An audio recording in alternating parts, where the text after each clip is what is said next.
Good morning to one and all. In continuation to the yesterday's topic, we have started evolution.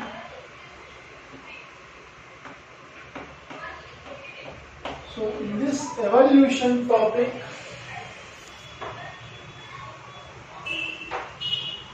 yesterday we have discussed some points like how the earth was formed, when the earth was formed, before the formation of the earth, what happened on the earth, what happened in the universe, and what is evolution. And also we have come across one more point like what is the probability of starting of first life on the earth's surface. In this context, when we talk about the universe, already we know that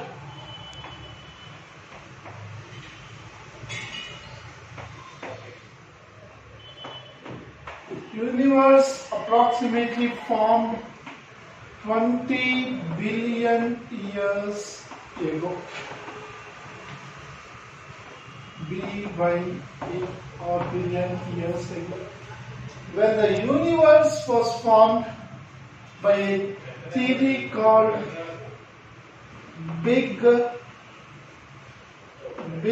Bang, that means big explosion. So this was conducted right now between Germany and France. What are the possibilities of this? How the Big Bang occurred. So after 20 billion years, because of this Big Bang and asteroidal bodies,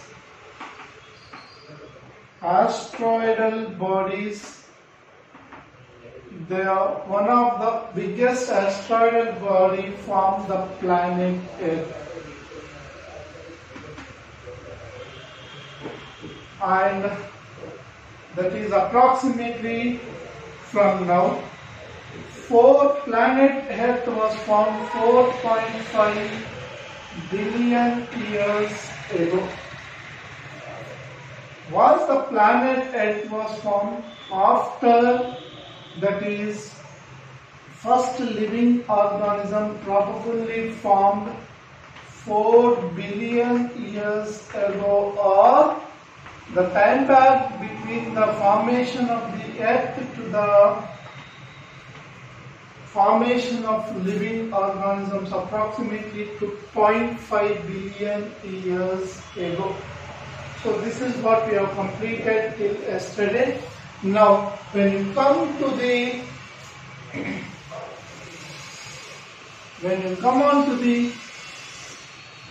formation of earth,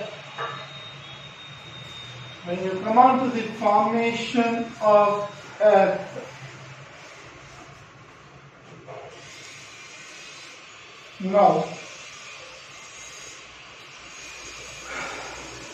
when the universe was formed 20 billion years ago because of Big Bang, 4.5 billion years ago Earth formed,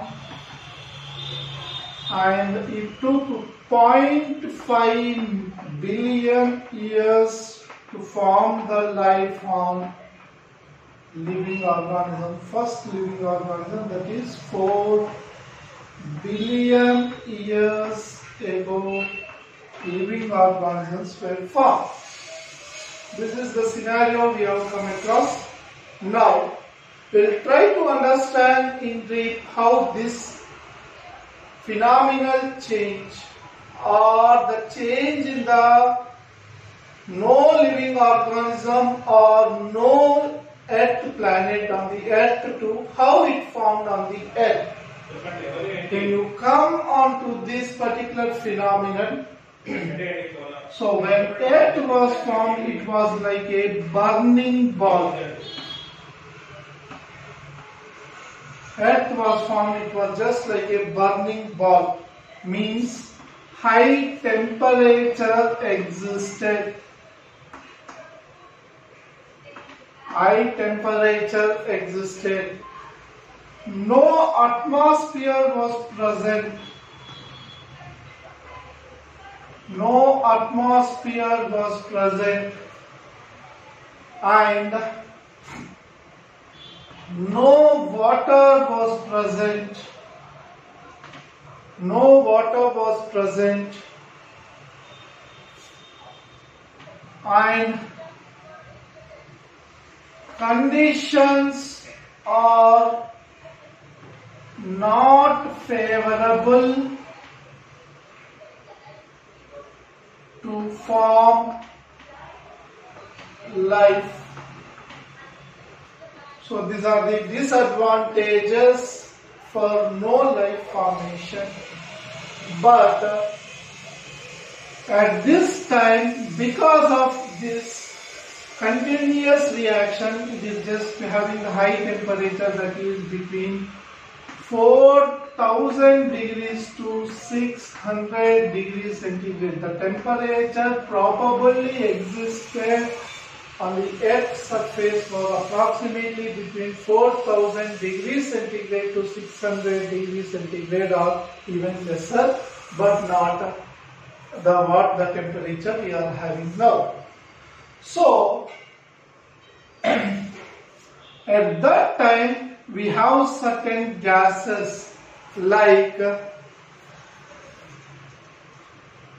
water vapor was present. Water vapor was present. The second gas, carbon dioxide, was present. CO2 was present. Along with this, ammonia was present. Ammonia was present. And along with these gases, methane was also present. So in order to remember the primitive earth conditions, this is primitive earth conditions. Primitive earth conditions, these gases were present. So in order to remember them, you need to understand or remember that W cap.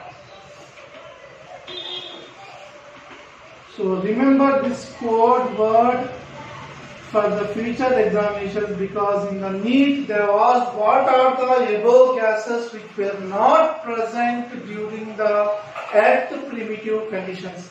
Test conditions are different, primitive Earth conditions are different. So remember them, and at the same time the sun also formed in the universe. So sun, and sun emits different radiations of light, different form light with different radiations.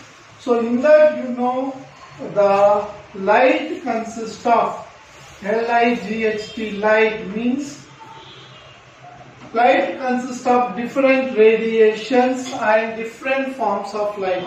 So in order to remember them, C, X, G, U, V, I. So these are the different forms of light which was generally emitted, which consists of light. C stands for the cosmic rays, X stands for the X-rays, G stands for the gamma rays, U stands for the ultraviolet rays, V stands for the violet rays, visible rays or visible range of light. I stands for the infrared rays. Infrared rays. So here we do not require all these points, but you should remember that sun emits ultraviolet rays. Ultraviolet rays, UV rays or ultraviolet rays. These ultraviolet rays reacted with the ammonia and methane,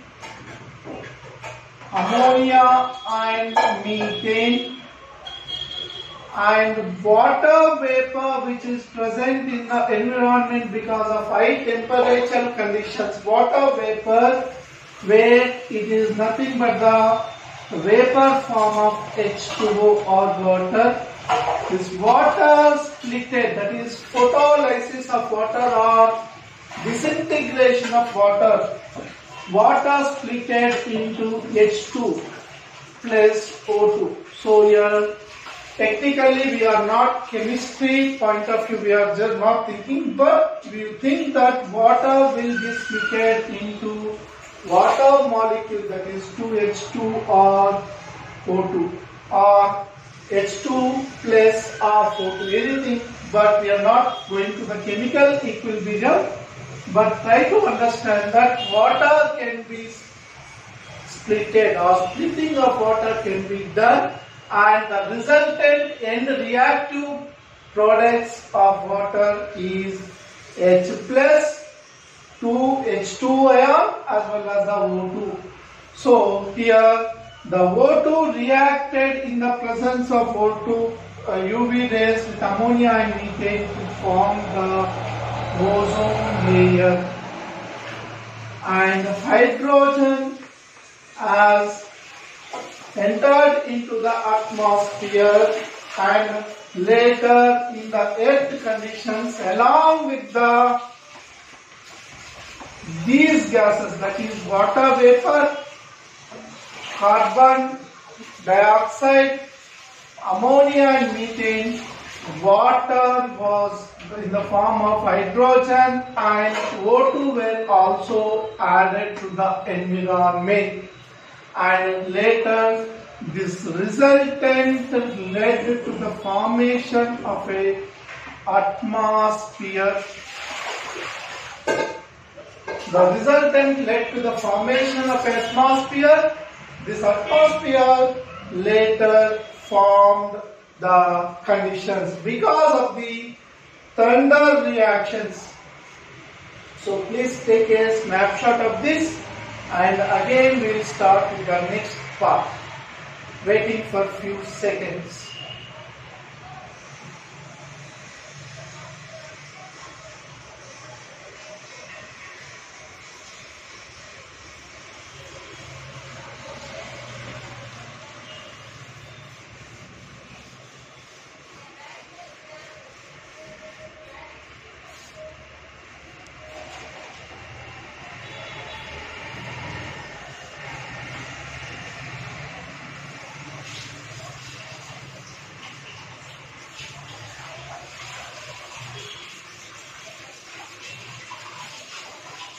So, what we have discussed that water vapor, carbon dioxide, ammonia and methane along with hydrogen gas plus oxygen to form the O3, so which led to the formation of a atmosphere. And this atmosphere started creating certain different conditions in the environment, and the ozone led to the formation of O3 layer, which is a protective layer. Already we have discussed about this protective layer.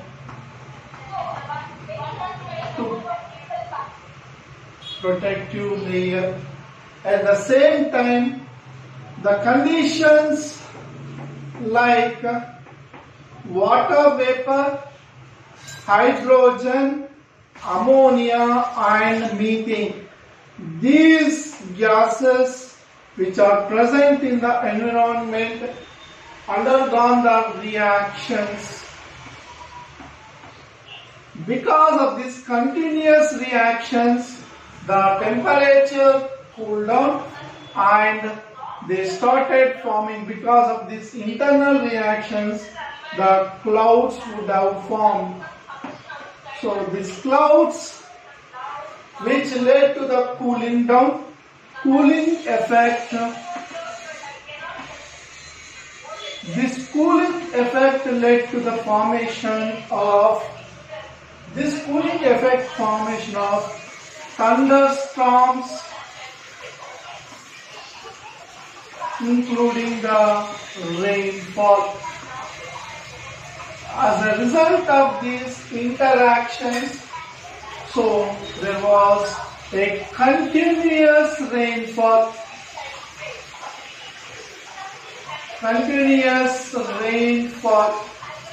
where this continuous rainfall led to the closing down of the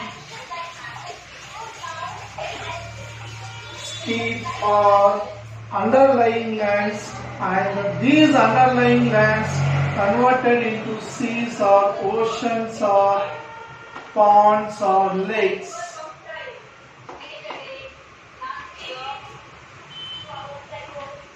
Because of this effect, the underlying lands on the earth's surface are converted into the water bodies,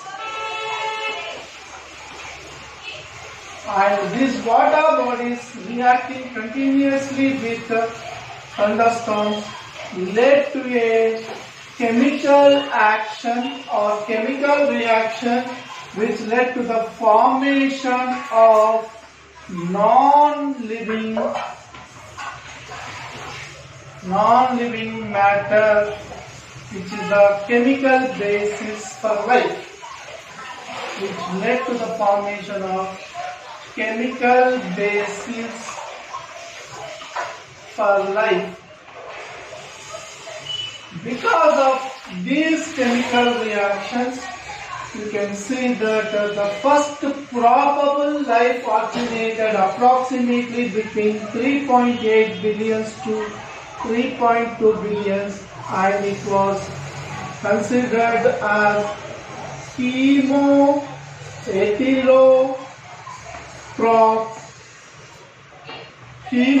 heterotrophs, that is cyanobacteria or blue-green algae.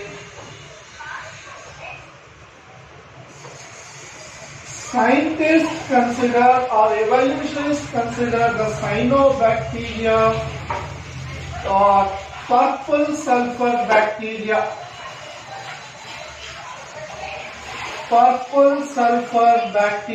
to be the first formed life on Earth, that is in the water.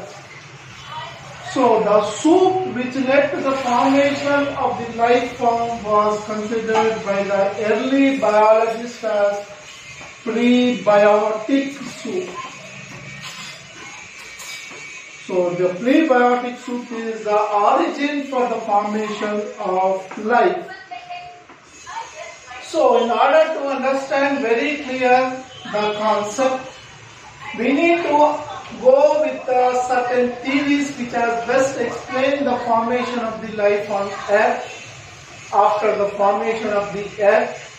So we can go with the 5 important theories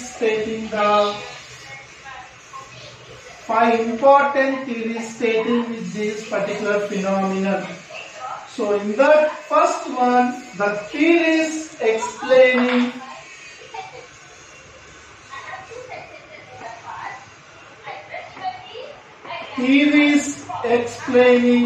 formation of life.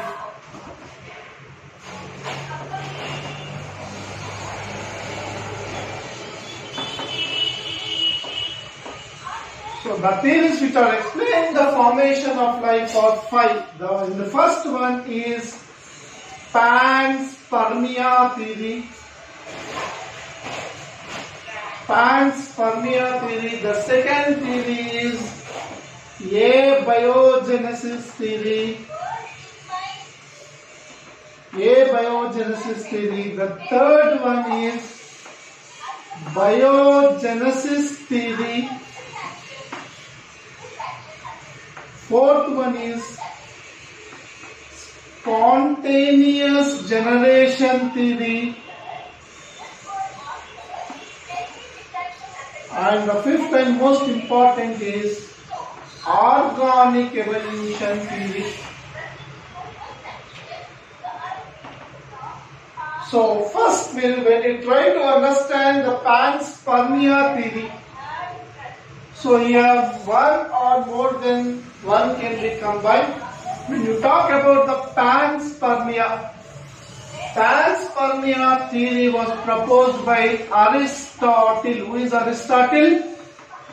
Aristotle is considered to be the father of biology, father of psychology, father of philosophy, father of economics also.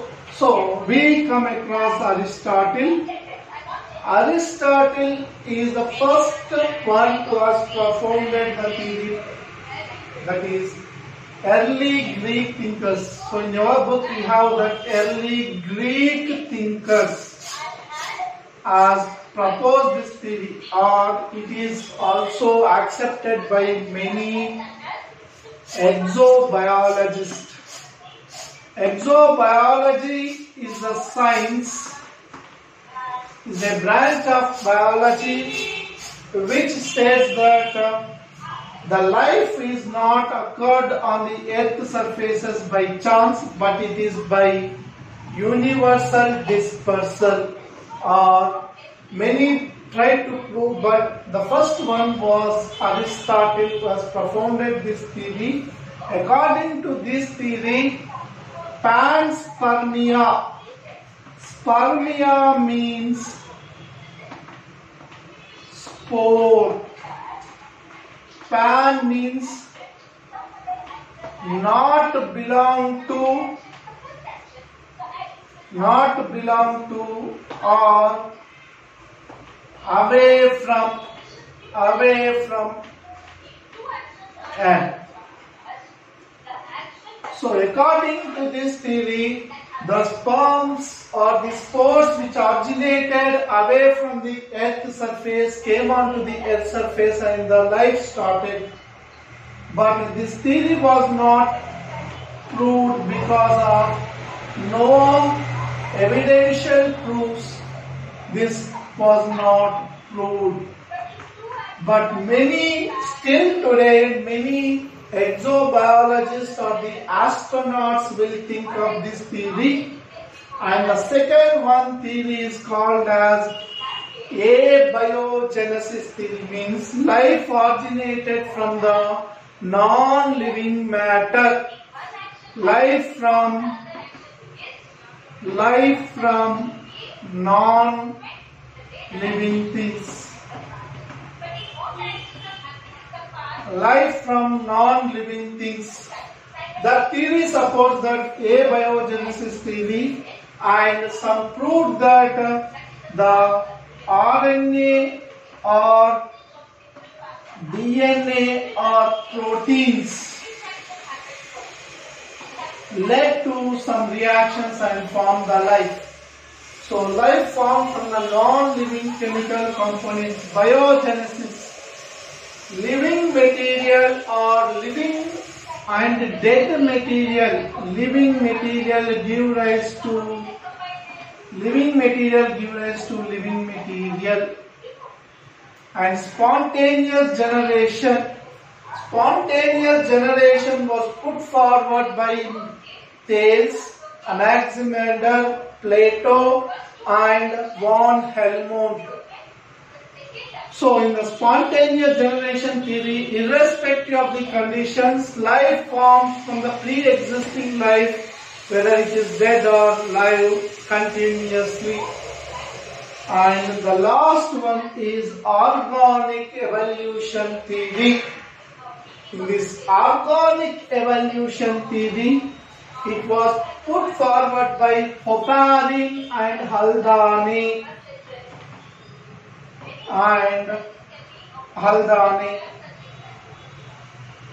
Oparin belongs to the Russian biophysicist, biochemist, and Haldane, British ecologist and biophysicist. So these two has put forward the theory called as Oparin Aldane's organic evolution theory. According to them, a prebiotic soup or hot dilute soup, the JBS Haldane called as the soup which is the base for the formation of life, called as hot dilute soup. Very important point related to the NEET point of view.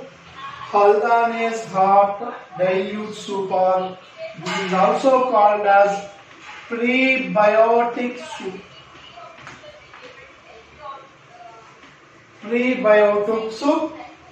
So they have put forward the theory called as organic evolution theory or chemical synthetic theory. The other name of organic evolution theory is also called as chemical synthetic theory. So according to this theory, this was the most world's accepted theory in the wake of evolution. Once have a look to this.